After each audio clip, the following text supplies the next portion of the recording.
Hello students, मैं शशिकांत शर्मा अपने IT maths classes में आपका हार्दिक स्वागत करता हूं। आज जो बीएससी फाइनल अलजेब्रा में अपने टॉपिक लेके चलेंगे वो है सेट समुच्चय। इससे प्रीवियस वाली क्लास में अपना ने जो किया था वो था नंबर सिस्टम। आज अपने सेट के बारे में यहाँ पे पढ़ेंगे, समुच्चय के बारे में। तो समुच्चय क्या होता है? समुच्चय अपने पास में यदि जनरली तौर पे देखें तो एक समूह होता है। किसी भी वस्तुओं का क्या होता है? एक समूह है। वो किसी भी चीज का हो सकता है, अपने पास में कुर्सी टेबलों का हो सकता है, अपने पास में गर्ल्स का हो सकता है, बॉयज का हो सकता है, अपने पास में फल फ्रूटों का हो सकता है। यानी एक अपने पास समूह होता है, वो किसी भी वस्तु का समूह है, हो सकता है। तो यहाँ पे अपने पास समुच्चय को जनरली तौर पे देखें तो एक समूह जो होता है वो ही क्या कहलाता है? एक समुच्चय कहलाता है। अब समुच्चय को अपने जो परिभाषित किया है वो किस प्रकार से किया है वो देखिए। ये कहा है कि सुनिश्चित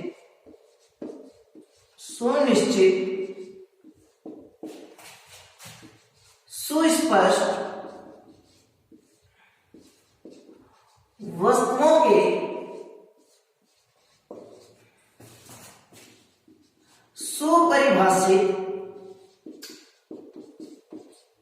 सुपरिभाषित संग्रह मतलब समूह है को समुच्चय कहते हैं। को समुच्चय कहते हैं। तो क्या बोल रहा है? देखिए, सुनिश्चित यानी जो अपने ग्रुप ले रहे हैं यानी समूह ले रहे हैं वो एक निश्चित होना चाहिए। भाई इनफाइनाइट पॉइंट अपने पास में होता है कि अनंत अवयवों का भी समुच्चय होता है या अनंत वस्तुओं का भी समुच्चय होता है, लेकिन अपने को जो समुच्चय लेना है वो निश्चित लेना है। सुस्पष्ट यानी स्पष्ट रूप से अपने को दिखाई देता रहे या स्पष्ट रूप से अपने को पता लगे कि इस वस्तुओं का ये एक समूह है। अपने पास वस्तुओं के सुपरिभाषित से तात्पर्य यह है कि जो अपने पास वस्तुएं होंगी पर्टिकुलर एक ऑब्जेक्टिव होंगी। मतलब जैसे बॉयज और गर्ल्स हैं अपने पास, तो बॉयज का एक अलग से अपने पास समूह होगा और गर्ल्स का एक अलग से समूह होगा। वो अपने पास सुपरिभाषित को प्रदर्शित करता है। यानी बॉयज का और गर्ल्स का अलग अलग समूह है, वो किसको प्रदर्शित करता है? सुपरिभाषित को। तो इन सभी का समूह ही क्या कहलाता है? समुच्चय कहलाता है। समुच्चय को प्राय अपने अंग्रेजी वर्णमाला के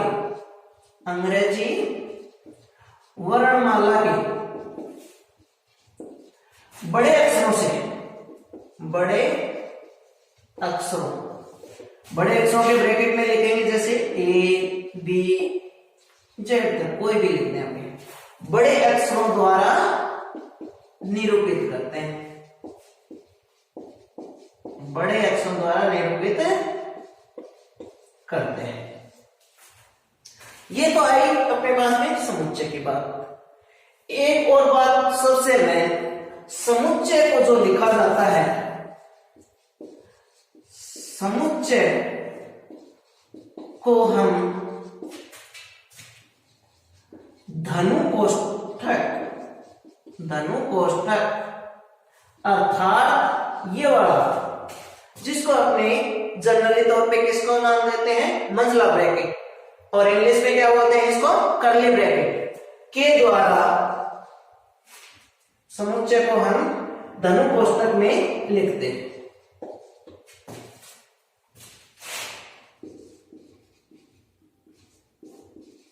धनु कोष्ठक के द्वारा हमें लिखा जाता है, यानी इसी के अंदर लिखेंगे। अपने जो भी एलिमेंट आएंगे वो इसी के अंदर।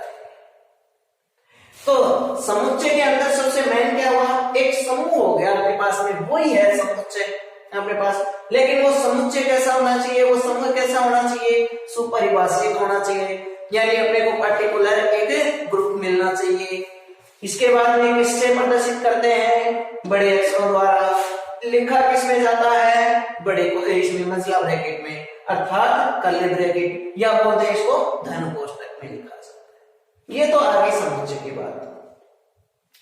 अब आता है इसके बाद में समुच्चय के अवयव, यानी अवयव क्या होते हैं, समुच्चय के अवयव।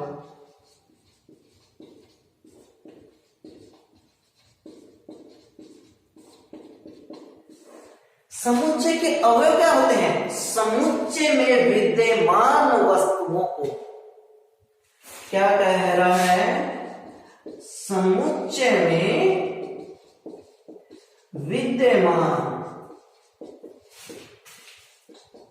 वस्तुओं को क्या कहते हैं, समुच्चय के अवयव कहते हैं।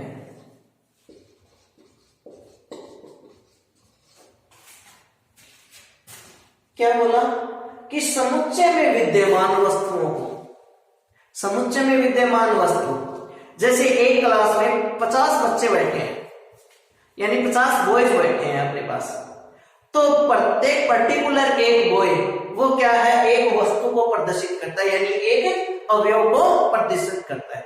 तो वो पूरा का पूरा समूह है और प्रत्येक बॉयज किसको प्रदर्शित करता है, एक अवयव को प्रदर्शित करता है। अर्थात क्या हुआ कि समुच्चय में विद्यमान वस्तु, यानी पूरे समूह में जो पर्टिकुलर एक एक बच्चा है, यानी एक एक स्टूडेंट है, वो क्या कहलाएगा, अपने पास में एक अवयव को प्रदर्शित करता है। तो समुच्चय में विद्यमान वस्तुओं को क्या कहते हैं, अपने समुच्चय के अवयव कहते हैं। किससे प्रदर्शित करेंगे, अपने समुच्चय के अवयवों को किससे लिखेंगे, लिखने का तरीका, समुच्चय के अवयवों को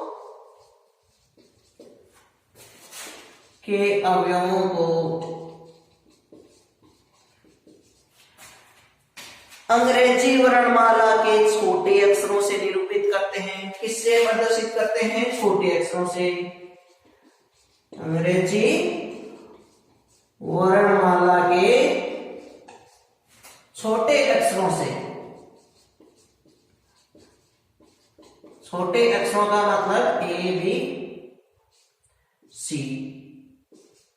इसका मतलब ये नहीं है केवल एबीसी से लिखा जाएगा, भाई जो काउंटिंग वैल्यू है ना उससे भी अपने इसको प्रदर्शित करते हैं अवयवों को, ठीक है,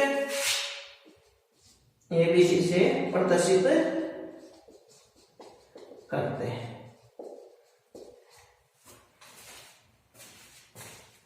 एक और बात समुच्चय में, समुच्चय के अंदर कोई भी अवयव आ गए उनका रिपीटेशन नहीं होगा कभी भी।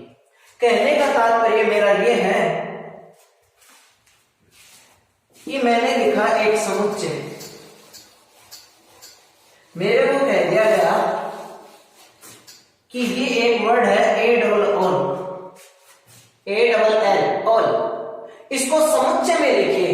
तो समुच्चय में आप लिखोगे ना तो कैसे लिखोगे, ए इज इक्वल टू ए और एल, यानी जो दूसरा एल है वो रिपीट नहीं होगा, तो अवयवों का रिपीटेशन नहीं होता है। समुच्चय में अवयवों का रिपीटेशन नहीं हो सकता है। दूसरी बात, इनका क्रम कुछ भी हो सकता है, क्रम कुछ भी हो सकता है। भाई मैंने ए एल लिखा है तो एल ए भी यहां पे लिख सकते हैं अपने, उससे कोई भी समुच्चय में परिवर्तन नहीं आएगा। तो क्या होगा, अपने पास जो समुच्चय है उसमें अवयवों का रिपीटेशन नहीं होगा। ये तो थी अपने पास में समुच्चय की बात और उसके अवयवों की बात। अब चलते हैं किसके ऊपर, समुच्चय का जो निरूपण होता है वो क्या होता है, यानी समुच्चय को लिखा कितने प्रकार से जा सकता है। तो चलते हैं समुच्चय के निरूपण।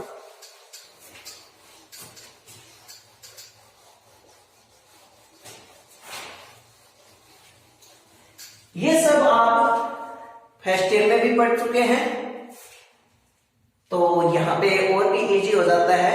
अपने जितना छोटा होके चलेगा ये पॉइंट उतना बेस्ट रहेगा, क्योंकि आगे अपने को यूनिट भी स्टार्ट करनी है और यूनिट्स में टाइम भी लगेगा अपने को। तो अपने जितना कम हो उतना कम लेके चलेंगे।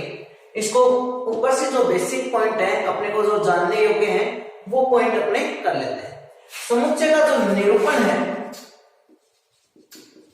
निरूपण दो प्रकार से होता है भाई। कितने प्रकार से होता है? दो प्रकार से। पहला प्रकार है जिसको अपने क्या बोलते हैं? सारणीबद्ध रूप। क्या बोलते हैं? सारणीबद्ध रूप। इसको ही रोस्टर रूप भी बोलते हैं भाई। क्या बोलते हैं? रोस्टर रूप। दूसरा क्या है? नियमबद्ध रूप। नियमबद्ध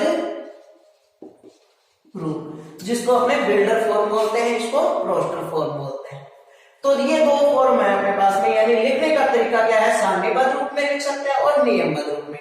अब सारणीबद्ध रूप क्या होता है और नियमबद्ध रूप क्या होता है वो देख लेते हैं। सारणीबद्ध रूप तो ये होता है कि जो समुच्चय है उनमें अपने अवयवों को एक सारणी के रूप में लिखते हैं। सारणी के रूप का मतलब है 1 2 3 में लिखते हैं, ABC में लिखते हैं अपने, यानी इस टाइप से लिख दें। और नियमबद्ध रूप क्या होता है? जैसे मैंने समुच्चय ये लिया, n बराबर हो गया एक प्राकृत संख्याओं का समुच्चय हो गया अपने पास, तो इसको ही मैं नियमबद्ध रूप में लिखता हूं। नियमबद्ध रूप का मतलब है जो सारणीबद्ध रूप है उनको अपने शब्दों में प्रदर्शित करना। तो शब्दों में कैसे लिखा जाएगा वो देखिए। x कोई संख्या है अपने पास में, x कोई संख्या है, वो किस प्रकार से है? तो x is such that, x इस प्रकार से है कि x एक प्राकृत संख्या है। x एक प्राकृत संख्या है। तो ये तो क्या हो गया? नियमबद्ध रूप, यानी शब्दों में जो लिखा गया वो नियमबद्ध, और जो अपने पास में सारणी के रूप में लिखा गया वो कौन सा हो जाता है? रोस्टर फॉर्म, यानी सारणीबद्ध रूप हो जाता है। इसके बाद में इसके कुछ प्रकार हैं, उनके ऊपर चलते हैं। ये इसके दो रूप हो गए, निरूपण का तरीका हो गया। अलजेब्रा में मुख्यतः जो चलता है वो क्या चलता है? नियमबद्ध रूप ही चलता है। हाँ जी, अब देखिए समुच्चय के प्रकार। समुच्चय के प्रकार। समुच्चय के प्रकार कर रहे हैं अपने, तो समुच्चय के प्रकार में देखिए क्या क्या है। सबसे पहले अपने जो ले रहे हैं समुच्चय के प्रकार में समान समुच्चय ले रहे हैं। क्या ले रहे हैं? समान समुच्चय। इसको समानता समुच्चय भी बोलते हैं। इक्वल्स है। समान समुच्चय क्या होता है? पहले तो समान, समान के लिए कम से कम दो समुच्चयों की आवश्यकता होगी। कम से कम कितने की? दो की। क्यों होगी भाई दो की आवश्यकता? क्योंकि समान करना है तो कोई एक वस्तु है वो समान तो हो नहीं सकती। समान होने के लिए कम से कम दो वस्तुओं की आवश्यकता होती है। अब मैं मेरे से कंपेयर कर लेता हूं कि मेरे को कह दिया जाए आप उसके समान हो। किसके समान? मैं खुद के समान तो नहीं हो सकता ना। किसके समान होऊंगा? किसी दूसरे के समान ही हो सकता हूं। इसका मतलब क्या हुआ? समान समुच्चयों के लिए कितने? कम से कम दो समुच्चयों की आवश्यकता होती है।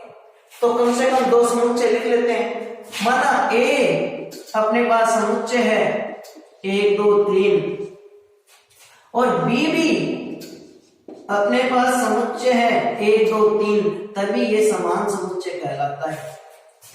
अर्थात इसको यदि समान समुच्चय को अपने परिभाषित करें तो क्या कहेंगे कि समुच्चय में विद्यमान वस्तुओं की संख्या, वस्तुओं की संख्या, संख्या इसमें कितनी है? 3, और वस्तुओं की संख्या और वह अवयव, वह अवयव, मैंने क्या कहा? वापस से रिपीट कर रहे हैं अपने। समुच्चय में विद्यमान वस्तुओं की संख्या वह अवयव, अवयव कितने हैं, 1 2 3 अवयव तो ये है, और संख्या कितनी है, 3 है टोटल। दूसरे समुच्चय में विद्यमान वस्तुओं की संख्या वह अवयव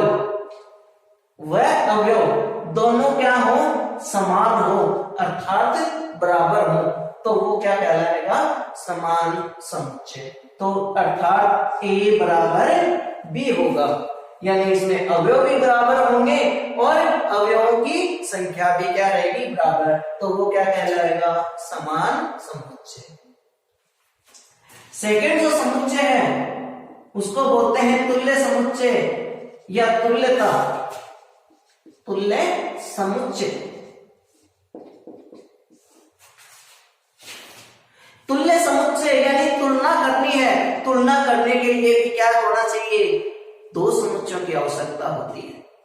कम से कम कितने समुच्चयों की, 2 समुच्चयों की तुलना करनी है। किसी की किसी के साथ तुलना, खुद की खुद के साथ तुलना नहीं होती है, किसी दूसरे के साथ में तुलना होती है। तो यहाँ पे अपने तुल्य समुच्चय के लिए भी कितने, 2 समुच्चयों की आवश्यकता होती है। तो कौन कौन से समुच्चय ले लिए, माना एक समुच्चय है 1 2 3 और B अपने पास समुच्चय है, वो ले लिया उन्होंने ABC। अर्थात कहने का तात्पर्य क्या हुआ कि अवयवों की संख्या तो दोनों में क्या होनी चाहिए, समान, परंतु अवयव क्या होने चाहिए, भिन्न भिन्न होने चाहिए। तो वह समुच्चय क्या कहलाता है, तुल्य समुच्चय कहलाता है। तीसरे समुच्चय की बात करते हैं। तीसरे समुच्चय में आता है इकाई समुच्चय। इकाई समुच्चय, इकाई का मतलब एक अर्थात समुच्चय में विद्यमान वस्तुओं की संख्या, समुच्चय में विद्यमान वस्तुओं की संख्या कितनी, 1, वो क्या कहलाएगा, इकाई समुच्चय कहलाएगा। नेक्स्ट अपने पास आता है, वो आता है नल सेट, एम्प्टी सेट या रिक्त समुच्चय। रिक्त समुच्चय क्या होता है, रिक्त का मतलब खाली समुच्चय तो ये हो गया भाई मेरे। खाली समुच्चय को फाई के द्वारा भी प्रदर्शित करते हैं, अर्थात रिक्त समुच्चय को किससे प्रदर्शित करते हैं, फाई के द्वारा। अर्थात समुच्चय में कोई भी अवयव नहीं हो, वो क्या हो जाएगा, फाई। याद रखने का तरीका बहुत आसान है, फाई को याद रखना, यानी रिक्त समुच्चय को जो लिखा जाता है फाई के द्वारा, याद रखने का बहुत अच्छा आसान तरीका है।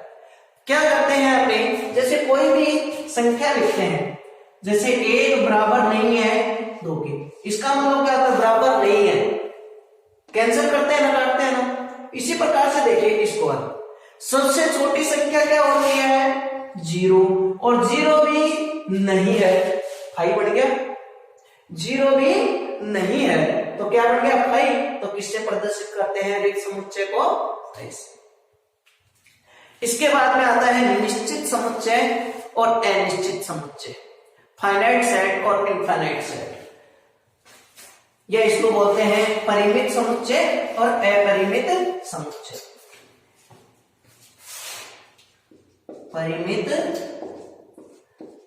समुच्चय व अपरिमित समुच्चय, या निश्चित या अनिश्चित। परिमित समुच्चय फाइनाइट सेट क्या होता है, वह समुच्चय जिसमें अवयवों की संख्या निश्चित हो। निश्चित का मतलब मेरे को एंड वैल्यू का पता है ना, अंतिम वैल्यू का, तो निश्चित हो गई वो। स्टार्टिंग और एंड वैल्यू का यदि अपने को पता है तो वो निश्चित हो गई संख्या, तो वो क्या कहलाएगा अपने पास में, परिमित समुच्चय। नेक्स्ट क्या होता है, अपरिमित समुच्चय को, इसी समुच्चय को मैंने इस प्रकार से दर्शा दिया 1 2 3 डैश डैश डैश, आगे अपने पास में कहां तक जा रही है, अंत नहीं है, वो क्या कहलाएगा, अपरिमित समुच्चय। तो ये था अपने पास में समुच्चय के कुछ अपने पास प्रकार। आपको एक बात और बता दी जाती है कि जो भी अपने पास स्टूडेंट्स हैं उनको ज्यादा से ज्यादा शेयर करना है इस वीडियो को, और जिनका अपने पास में आवश्यकता हो जिन भी स्टूडेंट्स को वहां तक जरूर पहुंचाने की कोशिश कीजिएगा भैया। आज के लिए इतना काफी है। नेक्स्ट क्लास में फिर से अपने इसी मंच पे मिलेंगे। Have a nice day, take care, thank you.